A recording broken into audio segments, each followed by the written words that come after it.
Hello friends, welcome to Study Revolution. आज 22 December, the Hindu आपण बघतोय आणि पुन्हा एकदा द हिंदू डिस्कशन जे डेली बेसिसवरती आपण करत होतो ते पुन्हा एकदा आपण सुरू करतोय.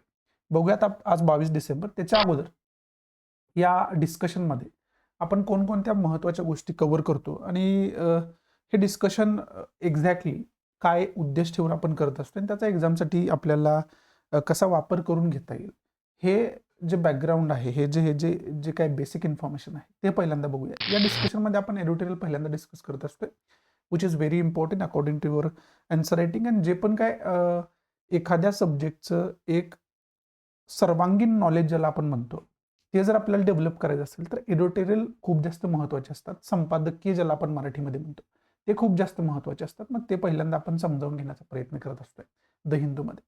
त्यानंतर टेक्स्ट कॉन्टेक्स्टच्या पेजवरती सुद्धा खूप महत्त्वाचं, आता हे सगळ्यात द हिंदूमध्ये मला आवडणारा कोणता पार्ट म्हटलं तर तो टेक्स्ट कॉन्टेक्स्टचा असतोय आणि FAQचा असतोय. कारण इथं गोष्टी मुळापासून समजावण्याचा प्रयत्न केलेला असतोय. त्यामुळं एखाद्या वेळेस तुम्ही एडिटोरियल मिस करत असाल तर that is okay, but text context miss करायला नाही पाहिजे.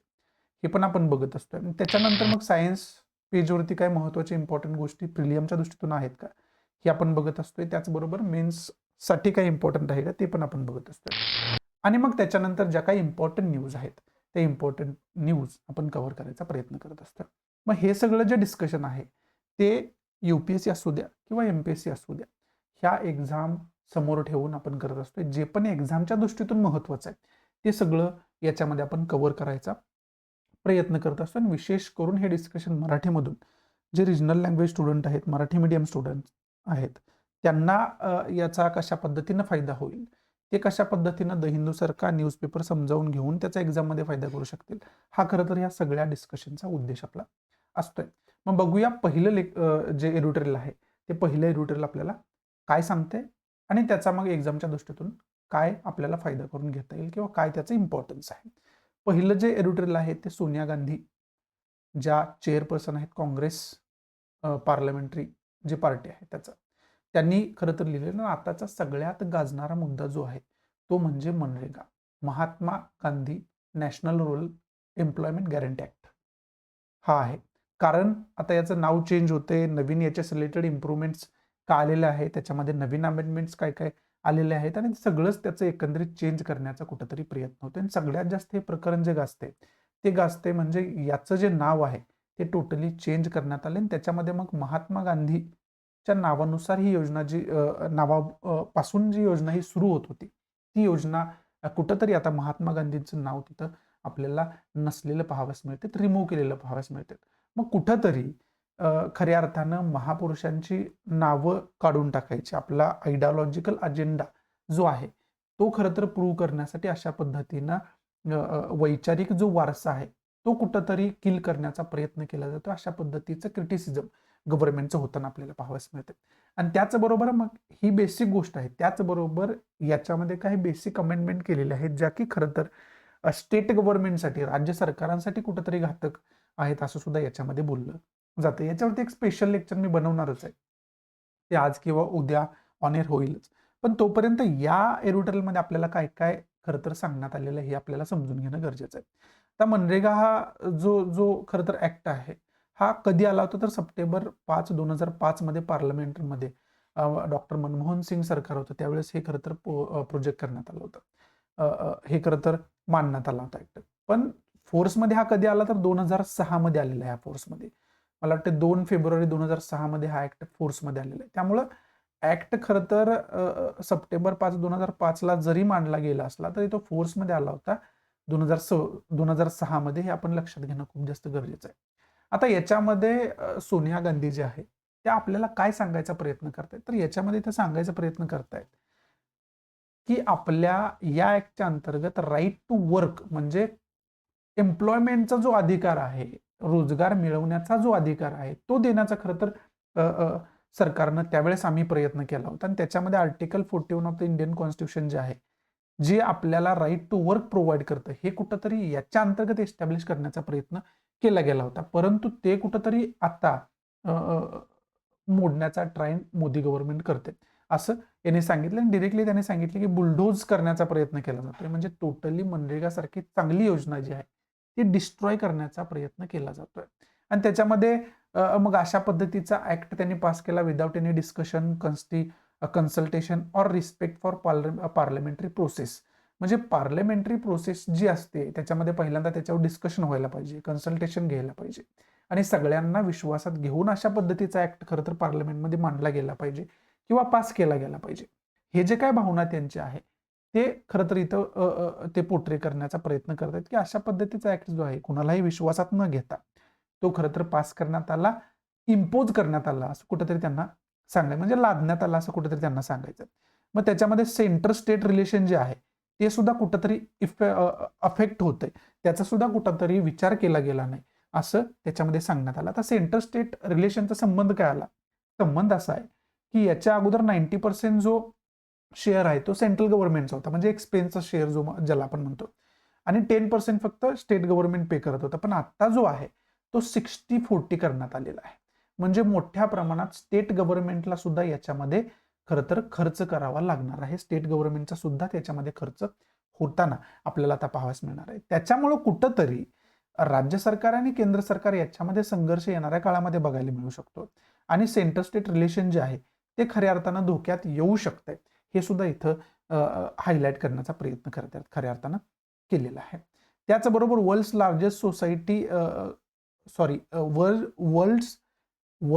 लार्जेस्ट सोशल सिक्युरिटी इनिशिएटिव्ह जे होतं ते कुठंतरी मोडकळीस आणण्याचा प्रयत्न या ठिकाणी केला जातो. आणि याच्यामध्ये विशेष काय विचारार्थ किंवा खूप जास्त बुद्धीचा वापर करून ही योजना आणली असं खरं तर सोनिया गांधींना वाटत नाही. ते म्हणतात सेट ऑफ ब्युरोक्रॅटिक प्रोव्हिजन्स आहे, हे फक्त ब्युरोक्रेसीनं काय प्रोव्हिजनचा ढाचा एक दिलेला आहे, त्याला हे खरं तर मनरेगासोबत रिप्लेस करण्याचा प्रयत्न करतायत, ज्याचं लॉंग टर्म विजन नाहीये, ज्याचं खरं तर इम्प्लिमेंटेशन जे आहे ते खूप कठीण आहे किंवा प्रॅक्टिकल बेसिसला आपण जर बघितलं तर याचा खूप काही लोकांना फायदा होईल हे आपल्याला दिसत नाही, उलट याचं नुकसानच होताना आपल्याला पाहायला मिळेल असं यांना म्हणायचं आहे. त्याचबरोबर याच्यामध्ये केंद्र सरकारची मनमानी आपल्याला पाहाव्यास मिळणार आहे. असं आता केंद्र सरकारची मनमानी असं का म्हटलं जातं? Union at its discretion. म्हणजे काय? तर आता कोणत्या राज्याला किती प्रमाणात या योजनेचा फायदा द्यायचा किंवा याच्या अंतर्गत रोजगार किती प्रमाणात कोणत्या स्टेट गव्हर्नमेंटला प्रोव्हाइड करायचं हे टोटली सेंट्रल गव्हर्नमेंट ठरवणार आहे. हे कुठंतरी इथं पाहावयास मिळते. मग इथं कुठंतरी आपल्याला डिस्क्रिमिनेशन होताना भविष्यात पाहावयास मिळेल असं सुद्धा हे क्रिटिसाइज इथं करताना आपल्याला पाहावयास मिळतात. आता याच्या अगोदर ज्यावेळेस मनरेगा आलं होतं ना त्यानंतर काही याच्यामध्ये काही लूपहोल नव्हते अशातला भाग नाही, खूप जास्त लूपहोल होतं. म्हणजे हे कसं आहे की मुळात मनरेगा सारखी योजना आपल्याला आणायला का लागली? तर रोजगार ग्रामीण भागामध्ये उपलब्ध नाहीये, म्हणून ग्रामीण लोकसंख्या जी आहे ती मोठ्या प्रमाणात शहराकडे स्थलांतरित होत होती. त्याचं रिझन एकच होतं की रोजगार मिळाला पाहिजे, उदरनिर्वाह चालला पाहिजे. मग शेती जर आपल्याला नसेल तर गावामध्ये रोजगार पण मिळत नाही, शेती पण करण्यासाठी शेती पण नाहीये. मग ऑप्शन उरतो कुठं? की शहराकडे चला रोजगार मिळवण्यासाठी, उदरनिर्वाह करण्यासाठी. मग हे जे स्थलांतर आहे, स्थलांतर रोखण्यासाठी खऱ्या अर्थानं त्या लोकसंख्येला तिथंच रोजगार उपलब्ध व्हावा याच्यासाठी मनरेगासारखी योजना आणली होती. पण याच्यामध्ये खूप मोठ्या प्रमाणात भ्रष्टाचाराचे आरोप या योजनेवरती लागलेले आहेत. त्याचबरोबर जे रोजगारासाठी निधी वगैरे दिला जातो या योजनेच्या अंतर्गत त्याच्यामध्ये मग फेक प्रेझेंटी वगैरे लावायची, 1 दिवसच काम करणं, 30 दिवस त्याची प्रेझेंट लावायची, त्याच्या कामाचा मोबदला त्याला मिळतच नाही, मध्येच कोणतरी तो मोबदला हजम करतंय आणि मग जे मोबदला आहे त्याचा काही पर्सेंटच याला मिळतोय, बाकी सगळं करप्शनमध्ये चाललं जाते. 15 मध्ये खरं तर 7-8 दिवसामध्ये त्याचा रोजगार त्याला मिळाला पाहिजे, ते मग महिना त्याला रोजगार मिळतच नाहीये. असे सगळे लूपहोल्स त्याच्यामध्ये सुद्धा आपल्याला बघायला मिळाले होते. त्यामुळे मनरेगावर सुद्धा खूप मोठ्या प्रमाणात क्रिटिसिझम झाले, खूप मोठ्या प्रमाणात लूपहोल्स त्याच्यामध्ये सुद्धा होते. मग ते कुठंतरी आम्ही इम्प्रूव्ह करतोय असं खरं तर मोदी सरकार दाखवते आणि अशा पद्धतीने इम्प्रूव्हमेंट करण्याचा प्रयत्न केला जातोय. हे सरकारकडून सांगण्यात येते. पण मनरेगाची हिस्ट्री जरी बघितली तरी ती सुद्धा खऱ्या अर्थानं कलंकित असलेली आपल्याला पाहावयास मिळते. आणि मग हे सगळं जे असताना आता विरोधी पक्ष म्हणून जे काही क्रिटिसिझम आम्ही ते करत असताना मनरेगा सुद्धा कशा पद्धतीनं त्याचे पॉझिटिव्ह आणि निगेटिव्ह पॉईंट्स होते हे सुद्धा आपल्याला लक्षात घेणं खूप जास्त गरजेचं आहे. आणि मनरेगा ही आपल्यासाठी का महत्वाची आहे तर UPSC मध्ये मेन्समध्ये याच्यावरती क्वेश्चन विचारला गेलाय, प्रिलियममध्ये याच्यामध्ये याच्यावरती क्वेश्चन विचारला गेलाय, तसंच MPSC मध्ये सुद्धा याच्यावरती क्वेश्चन विचारला गेलेला आहे. त्यामुळे मनरेगा ही खूप जास्त महत्वाची आपल्यासाठी होऊन बसते. मग हे सगळं सांगत असताना इम्पॉर्टंट पॉईंट्स काय काय हायलाइट केले तर 73rd कॉन्स्टिट्यूशन असं जी जी अमेंडमेंट आहे ती अमेंडमेंट कुठंतरी आपल्याला या ठिकाणी पाहाव्यास मिळते. मग ती कॉन्स्टिट्यूशन अमेंडमेंट आपण बघून ठेवणं खूप जास्त गरजेचं आहे की 73वी घटना दुरुस्ती आपल्याला काय सांगते ते आपण समजून घेणं खूप जास्त गरजेचं आहे. त्याचबरोबर या योजनेमधला सरकार खूप जास्त प्रचार करते तो म्हणजे याच्या अगोदर 100 दिवस मिनिमम रोजगार सरकारकडून प्रोव्हाइड केला जात होता, तो आता 125 डेज झालाय असं याच्यामध्ये सांगण्यात आलेलं. त्याच्यामध्ये टीका सुद्धा होताना आपल्याला पाहावयास मिळते, त्याच्यामध्ये काही दुमत नाही. पण एकंदरीत या एरोटेलचा जर आपण समरी बघितली तर याच्यामध्ये मनरेगाला जे रिप्लेस केलं जाते ते खरं तर जो नवीन ऍक्ट येतात त्याचं नाव सुद्धा आपण बघून ठेवणं गरजेचं आहे.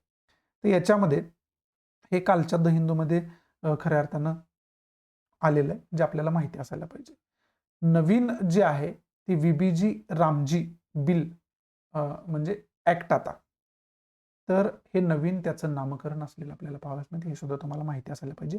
विकसित भारत गॅरंटी फॉर रोजगार अँड आजीविका मिशन हे आपल्याला पाहावयास. आता याच्यामध्ये सुद्धा तुम्ही एक पॉईंट नोटीस केला असेल की हे हिंदीमध्ये आपल्याला बऱ्यापैकी नाव आतापर्यंत जे ऍक्ट पास झाले ना त्याच्यामध्ये बऱ्यापैकी जे ऍक्ट जे आहे त्याची नावं हिंदीमध्ये आपल्याला पाहावयास मिळाली. मग हे जे लँग्वेजचा जो विषय आहे ना की हिंदीचं इम्पोजिशन होतं असं सुद्धा सरकारवरती अनेक वेळा क्रिटिसिझम झालेलं आहे. मग हे लँग्वेजचं जे काय डायव्हर्सिटी आपल्या भारत देशामध्ये आहे त्याचा सुद्धा आपण सोशल बेसिसवरती अभ्यास करणं खूप जास्त गरजेचं आहे. मग एकंदरीत या एरोटेलची समरी काय आहे की मनरेगाला रिप्लेस करतायत आणि ते कसं चुकीचं आहे हे समजावण्याचा याच्यामध्ये आपल्याला प्रयत्न केलेला कुठंतरी आपल्याला पाहावयास मिळतं. मग याच्यामध्ये इम्पॉर्टंट पॉईंट काय काय आहेत. फर्स्ट, मनरेगा तुम्ही समजून घ्यायला पाहिजे की फर्स्ट पॉईंट आपण मनरेगा योजना जी आहे ती आपण जो ऍक्ट आहे Mahatma Gandhi national rural employment guarantee act तो आपण समजून घ्यायला पाहिजे. सेकंड पॉईंट आहे नवीन जो ऍक्ट आहे त्याच्यामध्ये आणि मनरेगामध्ये डिफरन्स काय आहे, पॉझिटिव्ह आणि निगेटिव्ह पॉईंट्स काय काय आहेत ते उहापोह करणारे एखादा आन्सर तुम्ही लिहून बघायला पाहिजे किंवा त्याच्यावरती खरं तर एक नोट काढून ठेवायला पाहिजे. ते मेनसाठी खूप जास्त महत्वाचं आपल्यासाठी ठरणार आहे. तिसरं याच्यामध्ये इम्पॉर्टंट पॉईंट काय काय आलेले आहेत तर 73rd कॉन्स्टिट्युशनल अमेंडमेंट याच्यामध्ये आलेली आहे, ती आपण बघून ठेवणं खूप जास्त गरजेचं आहे. याच्यावरती सुद्धा क्वेश्चन आलेले आहे याच्या अगोदर. चौथा इम्पॉर्टंट पॉईंट आहे नॅशनल एज्युकेशन पॉलिसी 2020 इथं हायलाईट केलेली आहे. फॉरेस्ट राईट्स ऍक्ट 2006 इथं हायलाईट केलेलं आहे. त्यानंतर land acquisition rehabilitation and resettlement act 2013 जो आहे तो इथं हायलाईट केलेला आहे. National green tribunal act 2010 highlight केलेला आहे. त्यानंतर मिनिमम सपोर्ट प्राइस जो आहे MSP जे आहे इकॉनॉमीची खूप महत्वाची संकल्पना आहे ॲग्रिकल्चरशी रिलेटेड. याच्यावरती क्वेश्चन प्रिलियमला आलेला आहे, मेन्सला दीर्घोत्तरीय खरं तर प्रश्न सुद्धा याच्यावरती आलेला आहे. त्यामुळं मिनिमम सपोर्ट प्राइस काय असते त्याची इकॉनॉमिकल कॉन्सेप्ट काय हे आपण बघून घेणं खूप जास्त गरजेचं आहे. द नॅशनल फूड सिक्युरिटी ऍक्टचा इथं उल्लेख आलेला आहे या ठिकाणी. आणि त्याचबरोबर Mahatma's vision of Sarvodaya welfare of all, सगळ्यांचा खरं तर विकास व्हायला पाहिजे, सर्वांगीण विकास व्हायला पाहिजे, हा जे दृष्टिकोन महात्मा गांधींचा होता हा इथं खऱ्या अर्थानं हायलाइट केलेला आहे. मग एसएसाठी वगैरे याचा आपण अभ्यास करून ठेवणं खूप जास्त गरजेचं आहे. असे अनेक पॉईंट इथं जे आहेत ते हायलाइट केलेत, त्याचा आपण अभ्यास करणं खूप जास्त गरजेचं आहे. या सगळ्या पॉईंटसाठी हे एरोटेल आपल्यासाठी खूप जास्त महत्वाचं आहे.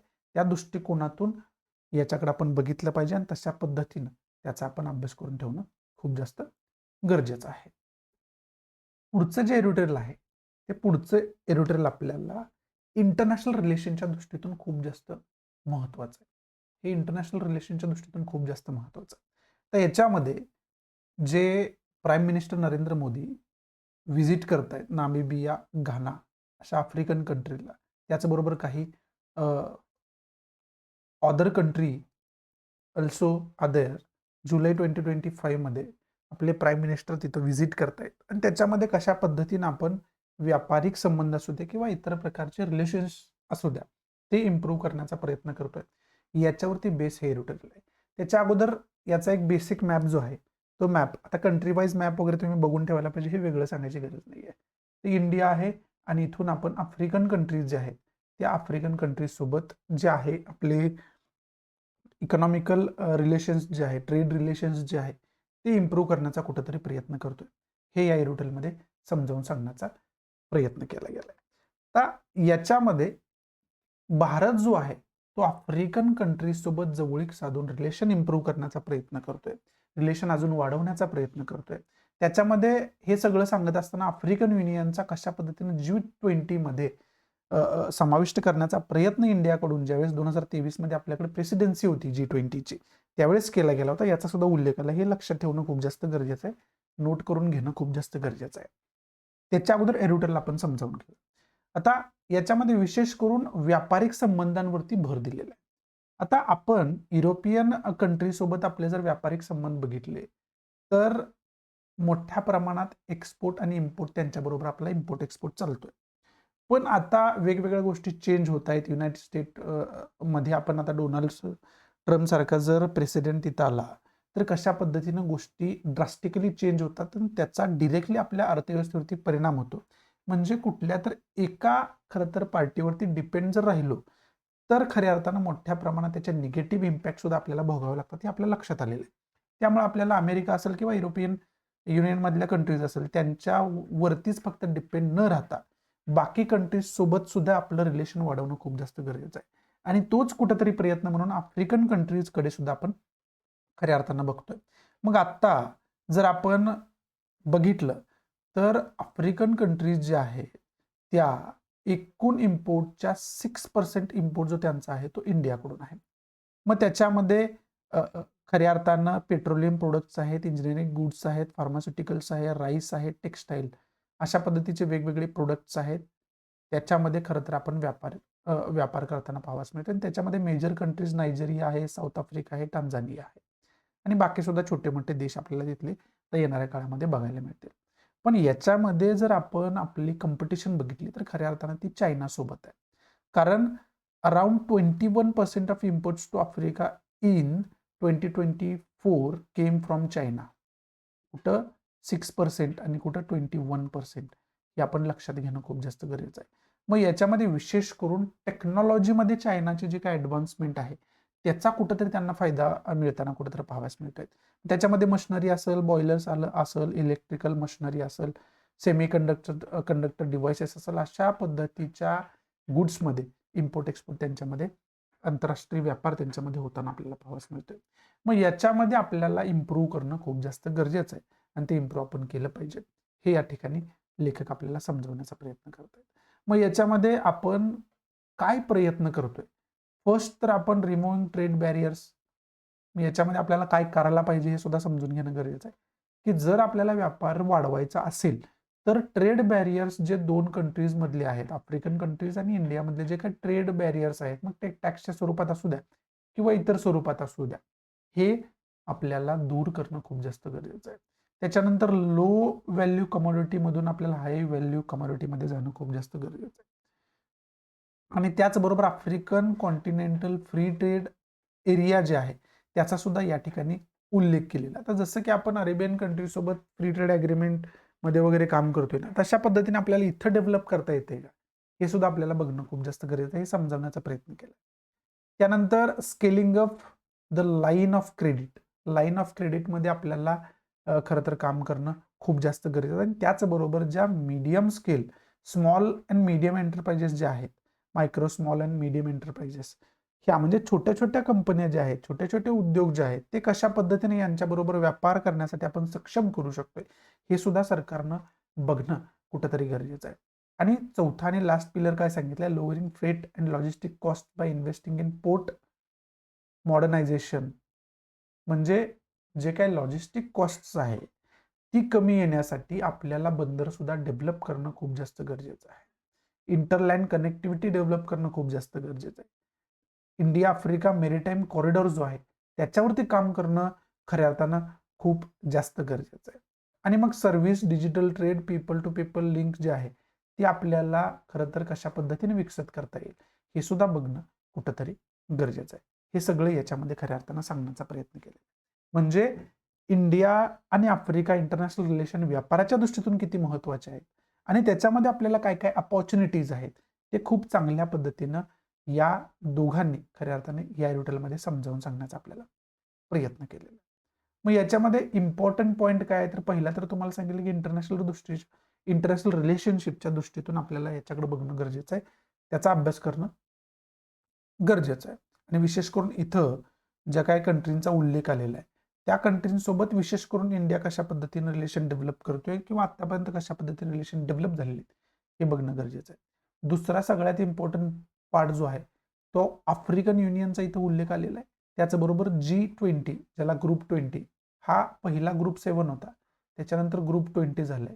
याच्यावरती वेगळं लेक्चर ऑलरेडी मी बनवलेलं आहे, हे सुद्धा तुम्ही बघणं खूप जास्त गरजेचं आहे. डिस्क्रिप्शन बॉक्समध्ये मी लिंक देईनच. मग ह्या ज्या सगळ्या गोष्टी आहेत या सगळ्या गोष्टी या एडिटोरियलच्या माध्यमातून आपल्याला अभ्यास करून ठेवणं खूप जास्त गरजेचं आहे, त्याचा आपण अभ्यास केला पाहिजे. पुढचं जे एडिटोरियल आहे ते खरं तर पोल्युशनवरती बेस आहे. तर याच्यामध्ये दिल्ली सारखी आपली राजधानी जी आहे ती किती पोल्युशनग्रस्त आहे आणि दिवसेंदिवस कसं पोल्युशन तिथं वाढत चाललेलं आहे याच्यावरती खरं तर आधारित आहे. मग याच्यामध्ये चायनामध्ये मोठमोठ्या सिटी, हाँगकाँग सारखी सिटी कशा पद्धतीने टॅकल करते पोल्युशन सोबत, कशा पद्धतीने डील करते पोल्युशन सोबत आणि कसं त्यांनी पोल्युशन कमी केलेलं आहे त्यांच्याकडून आपल्याला लेसन घ्यायला पाहिजे, अशा पद्धतीचं खरं तर या संपादकीच्या सूर असलेला आपल्याला पाहावयास मिळतंय. मग त्याच्यामध्ये फॅक्टरीज ऍक्ट 1948, व्हेकल ऍक्ट 1988 याचा सुद्धा याच्यामध्ये उल्लेख आलेला आहे. याच्यामधून आपल्याला हे डिटेल बघायची गरज नाही, याच्यामधून आपल्याला अभ्यास कोणत्या गोष्टींचा करून ठेवायचा आहे. तर दिल्लीमध्ये पोल्युशनचा नेमका प्रॉब्लेम काय तो टॅकल करायचा असेल तर आपल्याला सोल्युशनरी जे काय आहे मेजर्स काय काय घ्यावं लागतील याचा फक्त आपल्याला एक अभ्यास करून ठेवणं गरजेचं आहे. हा टॉपिक जो आहे तो UPSC आणि MPSC मेन्ससाठी खूप जास्त महत्वाचा आहे. याच्या अगोदर UPSC मेन्समध्ये इनडायरेक्टली याच्यावरती क्वेश्चन विचारले गेले दिल्लीच्या पोल्युशनच्या प्रॉब्लेमवरती आणि तो येणाऱ्या काळामध्ये सुद्धा परत वेगळ्या भाषेमध्ये विचारण्याचा ट्राय केला जाऊ शकतो. ठीक आहे. आणि तसंच मग आता MPSCचा पॅटर्न पण सेम आहे, त्यामुळं तसंच आपण त्याच्यासाठी सुद्धा अभ्यास करून ठेवणं खूप जास्त गरजेचं आहे आणि तो आपण करून ठेवायला पाहिजे. पुढचं जे छोटंसं एडिटोरियल आहे ते विंटर सेशन जे आता पार पडतंय त्याच्या रिलेटेड आपल्याला खऱ्या अर्थानं दिलेलं आहे. आता याच्यामध्ये आपल्याला अभ्यास कोणकोणत्या गोष्टींचा करून ठेवायचा आहे लक्षात घेणं गरजेचं आहे. पहिलं, संसदेचं कामकाज जे आहे, पार्लमेंटरी जे कामकाज आहे ते कशा पद्धतीने चालतं, मग त्याच्यामध्ये क्वेश्चन आवर काय असतोय, झिरो आवर काय असतोय, या बाकी सगळ्या गोष्टी ज्या बेसिक गोष्टी आहेत त्या तुम्ही अभ्यास करून ठेवणं खूप जास्त गरजेचं आहे. आणि बाकी मग इंडियन कॉन्स्टिट्यूशनमध्ये पार्लमेंटरी प्रोव्हिजन्स काय काय दिलेले आहेत ते अभ्यास करून ठेवणं ते तर आलंच, सिलेबसच्या अंडर त्याचा अभ्यास करून ठेवायलाच पाहिजे. त्याचबरोबर विशेष याच्यामध्ये काय आले की 150th anniversary of the national song Vande Mataram, म्हणजे नॅशनल सॉन्ग राष्ट्रीय गान ज्याला आपण म्हणतोय वंदे मातरम, ते काय, हेच का केलं, त्याची हिस्ट्री काय, याचा सगळ्याचा आपण अभ्यास करून ठेवलं गरजेचं आहे. आणि सगळ्यात जास्त हिटेड आर्ग्युमेंट जे आहे ते काय झालं या सेशनमध्ये, तर ऑब्व्हियसली मनरेगाशी रिलेटेड आपण आताच बघितले कशा पद्धतीनं ते क्रिटिसाइज केलं जाते, कशा पद्धतीनं पुढे येणाऱ्या न्यूजमध्ये पण तुम्हाला दिसेल कशा पद्धतीनं प्रोटेस्ट वगैरे देशामध्ये याच्या विरोधात होताना आपल्याला पाहावयास मिळते. आणि बऱ्यापैकी आपल्याला हे बघायला मिळालं की हिंदीमध्ये बऱ्यापैकी ऍक्टची नावं आपल्याला या ठिकाणी पाहावयास मिळतात. आणि हा सुद्धा खूप महत्त्वाचा मुद्दा आहे. लँग्वेज डायव्हर्सिटी जी इंडियामध्ये आहे त्याच्यासाठी हे कुठंतरी घातक आहे असं सुद्धा बोललं जातं. आणि त्या दृष्टीतून सुद्धा आपल्याला याचा अभ्यास करणं खूप जास्त गरजेचं आहे. बाकी डिटेल बघण्यासारखी या आर्टिकल्समध्ये असं काही नाहीये. पुढं जे आर्टिकल आहे त्याच्यामध्ये जॉर्डन, इथिओपिया, ओमान शी रिलेटेड आपल्याला इन्फॉर्मेशन दिलेली आहे. India must push its vision for a shared global order across region. म्हणजे याच्यामध्ये जसं की आपण पहिल्या एडिटोरियलमध्ये इम्पोर्ट एक्सपोर्ट्स रिलेटेड जे इंटरनॅशनल रिलेशन बघितलं ते बाकी ग्लोबल कंट्री सोबत कशा पद्धतीनं आपल्याला रिलेशन डेव्हलप करणं गरजेचं आहे आणि ते व्यापारच्या दृष्टीतून सुद्धा कशा पद्धतीने महत्त्वाचं आहे याच्यामध्ये सांगितलं आहे. त्याच्यामध्ये इथिओपिया, ओमान या आफ्रिकन कंट्रीजमध्ये आता जे आत्ता या एरोटेलमध्ये आपण बघितलं त्याचा खऱ्या अर्थानं उल्लेख आलेला आहे. पण हे परत मी घेण्याचं रिझन काय, म्हणजे हे सेम जरी सब्जेक्ट असला तर त्याच्यामध्ये वेगळे पॉईंट हायलाईट केले. कॉपरेशन इकॉनॉमिक पार्टनरशिप ॲग्रीमेंटचा उल्लेख केलेला आहे. मग हे CEPA जे आहे ते काय आहे ते बघणं गरजेचं आहे. ब्रिक्सचा या ठिकाणी उल्लेख केलेला आहे, जे प्रिलियममध्ये एकपेक्षा जास्त वेळा विचारला गेलेला क्वेश्चन आहे ब्रिक्सवरती. मेन्समध्ये याचा खऱ्या अर्थानं उल्लेख अनेक वेळा आलेला आपल्याला पाहावयास मिळते. त्यामुळं ब्रिक्सचं एक वेगळं महत्त्व आहे, ते आपण बघून ठेवणं खूप जास्त गरजेचं आहे. त्याचबरोबर जगभरामध्ये 2 महत्त्वाचे इन्सिडेंट चाललेले आहेत. ते 2 महत्त्वाचे इन्सिडेंट म्हणजे काय, इस्रायल हमास कॉन्फ्लिक्ट आपल्याला बघायला मिळेल. इस्रायल पॅलेस्टाईन कॉन्फ्लिक्ट त्याला बेसिक म्हणू शकतो. याच्यावरती डिटेल लेक्चर मी बघितलेलं आहे, बनवलेलं आहे. डिस्क्रिप्शन बॉक्समध्ये त्याची लिंक मी प्रोव्हाइड तुम्हाला करेन. त्याचबरोबर दुसरा इम्पॉर्टंट मुद्दा असा आहे की रशिया युक्रेन वॉर सुरू आहे. त्याच्यामध्ये कशा पद्धतीनं वेगवेगळ्या पार्टीज त्यांची इन्व्हॉल्वमेंट आहे, कशा पद्धतीने रिलेटेड आहे, याच्यावर सुद्धा वेगळं लेक्चर ऑलरेडी मी बनवलेलं आहे. त्याची लिंक डिस्क्रिप्शन बॉक्समध्ये देईनच. प्लेलिस्टची लिंक टोटल तुम्हाला देऊन टाकेल. तर हे जे 2 मुद्दे आहेत जगभरामध्ये खूप जास्त गाजणार आहेत. मग त्याचं बॅकग्राऊंड इन्फॉर्मेशन आपण घेणं गरजेचं आहे. त्याचा एक हिस्टॉरिकल बेस अभ्यास करणं आपल्याला खूप जास्त गरजेचं आहे. ते एक्झामच्या दृष्टीतून खूप जास्त महत्त्वाचं ठरू शकते. बाकी मग मॅप वगैरे त्याचा बघणं हे सगळं आलंच, ते आपण बघून ठेवायला पाहिजे. पुढं न्यूजमध्ये पण मी तुम्हाला मॅप दाखवण्याचा प्रयत्न करीनच. पुढं आपण बघितलं तर एक खूप मोठा मुद्दा डिस्कस होताना प्रत्येक राज्यामध्ये आपल्याला पाहावयास मिळतोय.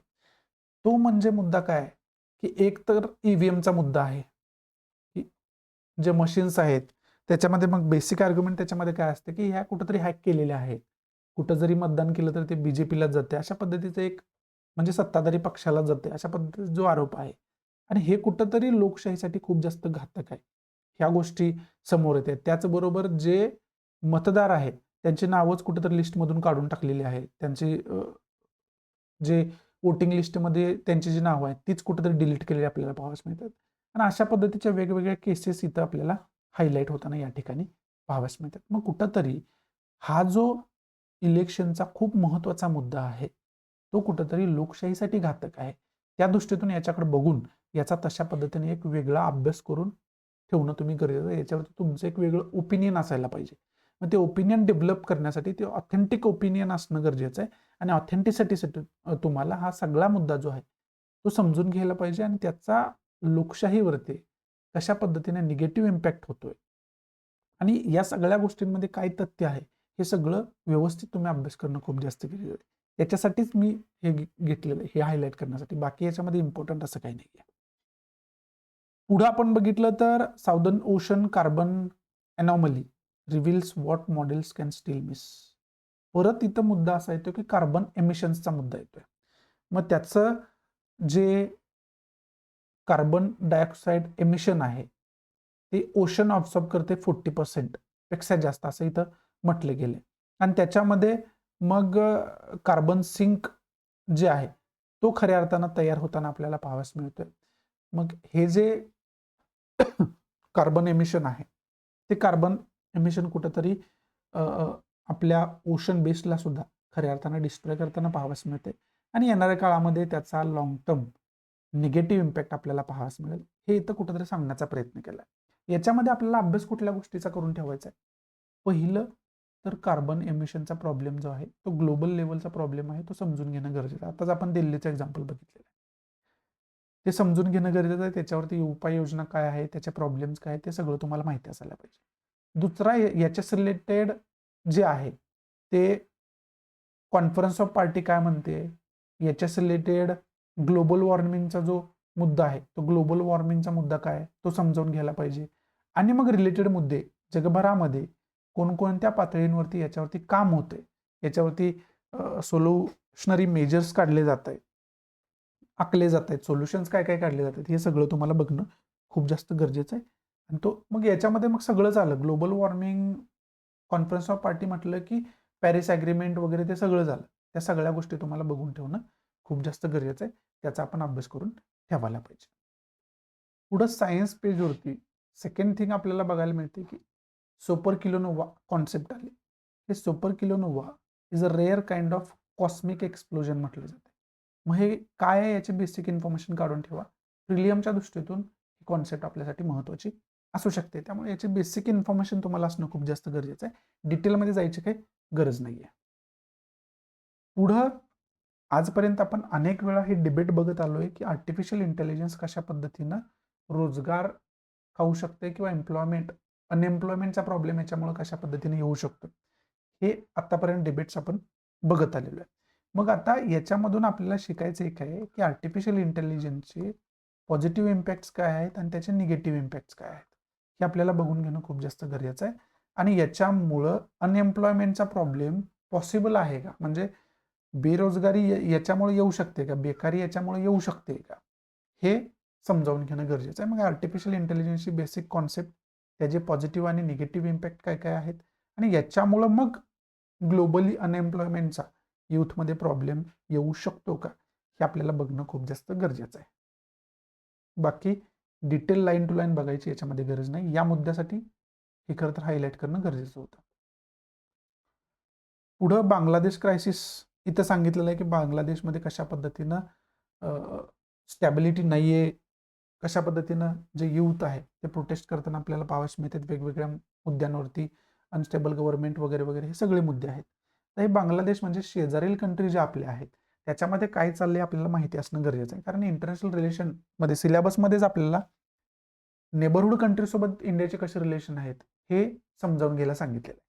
त्यामुळे आता नेबरहुड कंट्रीज आपल्या अफगाणिस्तान आहे, पाकिस्तान आहे, चायना आहे, नेपाळ आहे, भूतान आहे, बांगलादेश आहे, इकडे म्यानमार आहे, श्रीलंका आहे, मालदीव आहे.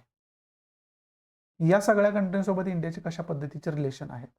आणि मग आता बांगलादेश इथं हायलाईट आहे, म्हणजे बांगलादेशमध्ये नेमकं काय चाललेलं आहे, याचा प्रॉब्लेम नेमका काय आहे. याच्या अगोदर श्रीलंकेमध्ये सेम सिच्युएशन झाली होती. अशा मला वाटतं नेपाळमध्ये पण सेम सिच्युएशन आपल्याला बघायला मिळाली. मग अशा हे प्रॉब्लेम्स जे आहे ते आपल्या नेबरहुड कंट्रीजमध्ये आपल्याला दिवसेंदिवस का बघायला मिळत आहे, हे आपण समजावून घेणं खूप जास्त गरजेचं आहे. ते समजून घ्यायला पाहिजे. आणि त्याचबरोबर ऑब्व्हियसली नेबरहुड कंट्रीजसोबत इंडियाचे रिलेशन आतापर्यंत कसे राहिले आणि ते अजून इम्प्रूव्ह करण्यासाठी भारताकडून काय काय प्रयत्न केले जाते, हे सुद्धा आपल्याला बघणं खूप जास्त गरजेचं आहे. पुढं न्यूज आपल्याला सुरू होत आहेत आणि पुढची जी न्यूज आहे ती आपल्याला सांगते की railways to hike its fares from December 26 डिसेंबरपासून रेल्वेच्या तिकिटांमध्ये वाढ होताना आपल्याला पाहायला मिळते.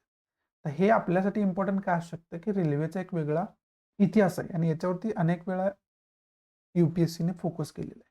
मग याचा इतिहास काय आहे, हे सगळं आपल्याला फक्त हिस्ट्रीच्या दृष्टीतून तो टॉपिक, रेल्वेचं जी काही हिस्ट्री आहे ते खरं तर आपल्याला बघून ठेवणं गरजेचं आहे. बाकी हे तिकीट वाढलं फिरलं आपल्याला घेणं देणं नाही आहे त्याच्याशी.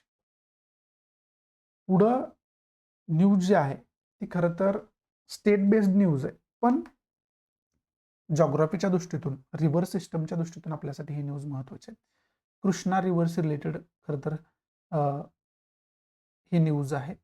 आणि द पलामोरू रंगा रेड्डी लिफ्ट इरिगेशन प्रोजेक्ट जो आहे त्याच्याशी रिलेटेड खरं तर न्यूज आहे. पण या न्यूजच्या अंतर्गत आपल्याला हिंट ही मिळते की कृष्णा रिव्हरचा जो काय तो बेसिक स्टडी जॉग्राफीच्या माध्यमातून तुम्ही करालच, पण आता न्यूजमध्ये ही कृष्णा रिव्हर हायलाईट होणारी, म्हणजे वारंवार हायलाईट होणारी रिव्हर आहे आणि याच्यावरती प्रिलियम्सला अनेक वेळा क्वेश्चन विचारले, एकदा नाही अनेक वेळा विचारलेला आहे. त्यामुळे कृष्णा रिव्हर, त्याच्या ट्रिब्युटरीज वगैरे कोणकोणत्या आहेत ते सगळं आपण बघून ठेवणं खूप जास्त गरजेचं आहे. बाकी याच्यामध्ये इम्पॉर्टंट असं काय नाही आहे.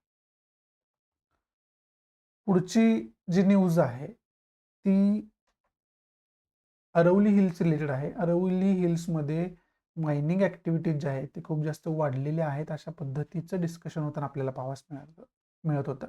पण गव्हर्नमेंटनं ते खारिज केलेलं आहे. अशा पद्धतीचा खरं तर अरवलीला प्रोटेक्ट करण्यासाठी अनेक गोष्टी केल्या जातात, असं उलटं गव्हर्नमेंटनं क्लिअर केलेलं आपल्याला पाहावयास मिळते. त्यामुळं अरवली जे आहे ते न्यूजमध्ये आपल्याला पाहावयास मिळते. मग हे जे काय हिली रिजन्स वेगवेगळे आहेत, हिमालया, अरवली, विंध्यास, सातपुरा, वेस्टर्न घाट्स आहे, ईस्टर्न घाट्स आहे, हे जे काही बेसिक जॉग्राफी, फिजिकल जॉग्राफीमध्ये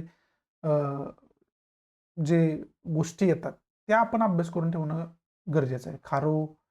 गारो, खासी, जंतिया हिल्स पण आहे तिथं कुठेतरी, हे सगळं बघणं खूप जास्त गरजेचं आहे. याचा बेसिक स्टडी करणं खूप जास्त गरजेचं आहे. ज्यावेळेस NCERT तुम्ही रीड करता व्यवस्थित, त्यावेळेस या सगळ्या गोष्टींचा तुम्ही अभ्यास करतात. आणि हे इम्पॉर्टंट का आहे, तर प्रिलियमला अनेक वेळा याच्यावरती क्वेश्चन विचारला गेलेला आहे आणि मेन्सला तर ऑब्व्हियसली विचारलं आहे फिजिकल जॉग्राफीच्या अंडर. ते तुम्ही प्रिव्हियस इयर क्वेश्चन चांगल्या पद्धतीने तुम्ही बघत असाल तर तुमच्या हे बघितलं की लक्षात यायला पाहिजे. पुढं एक न्यूज आहे की ट्रेनच्या हिटमुळं इलेफंटची डेथ झालेली आपल्याला पाहावयास मिळते.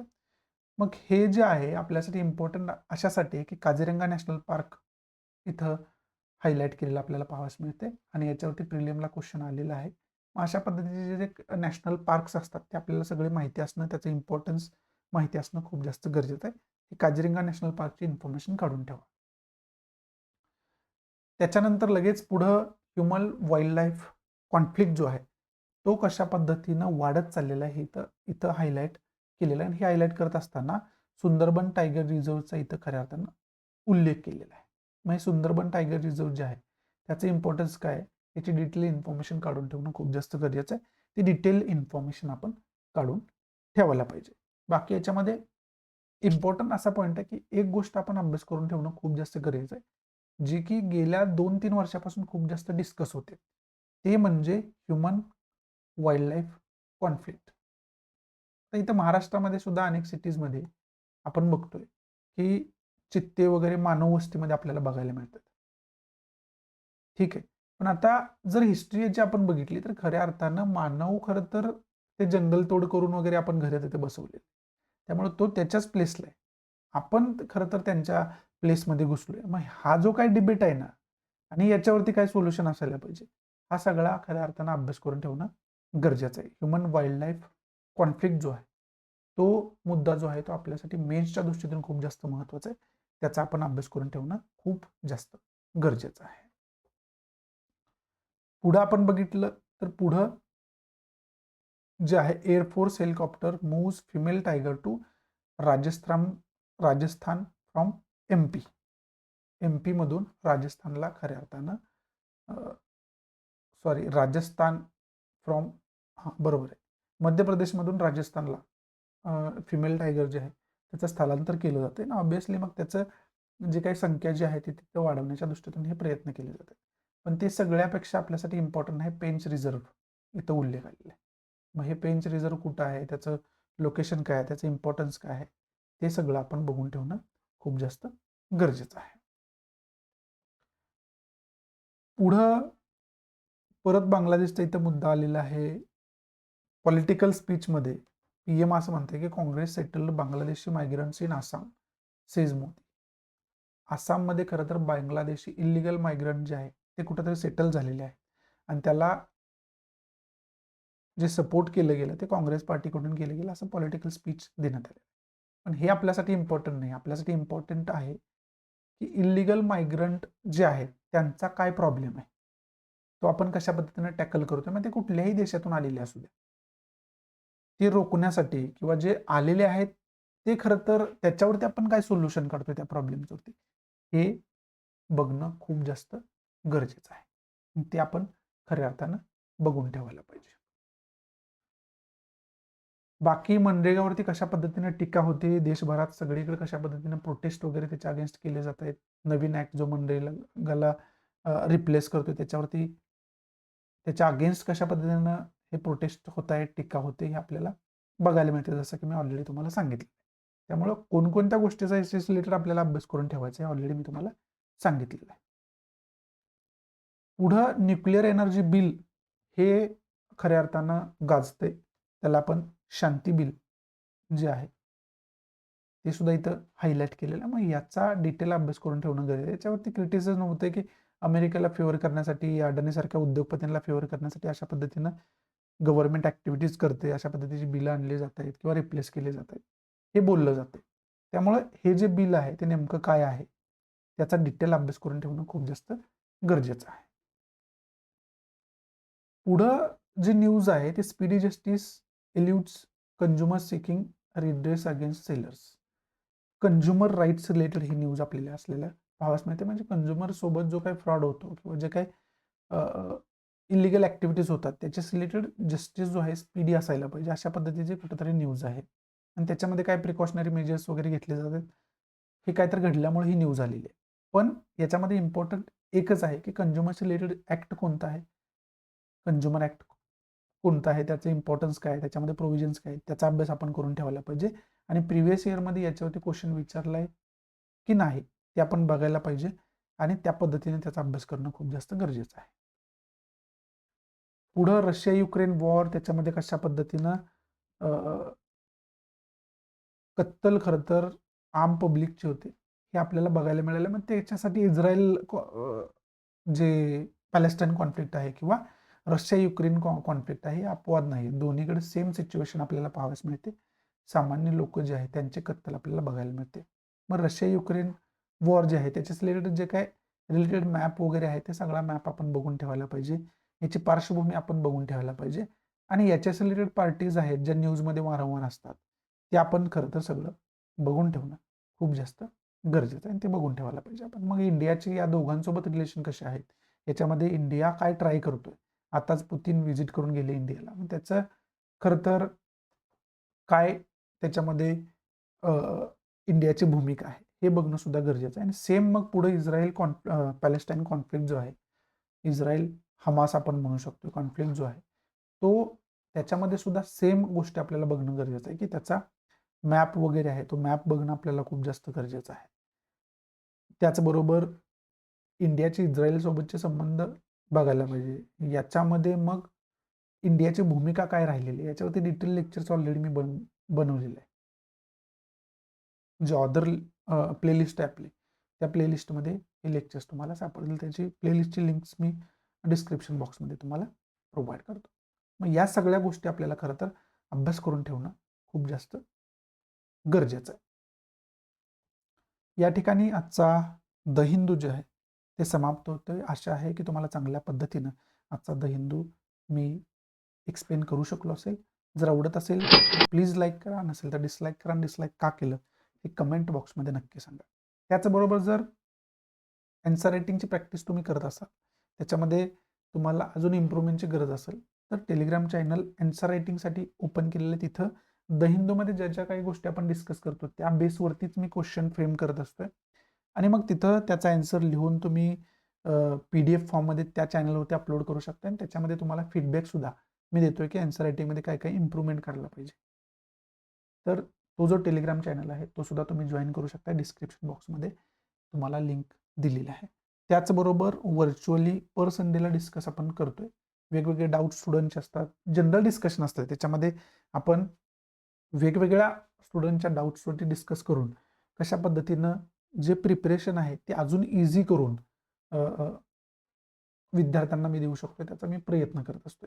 ते तुम्हाला जॉईन करायचं असेल तर त्याच्या सगळ्या ज्या डिटेल्स आहेत त्यासुद्धा या चॅनलवरतीच पोस्ट करत असतो. त्यामुळं सगळ्या गोष्टींची अपडेट आणि आन्सर रायटिंगची प्रॅक्टिस त्याच्यासाठी तुम्ही तो टेलिग्राम चॅनल जॉईन करू शकता. डिस्क्रिप्शन बॉक्समध्ये याची लिंक तुम्हाला प्रोव्हाइड केलेली आहे. So thanks for watching. Good bye. Take care. जय हिंद.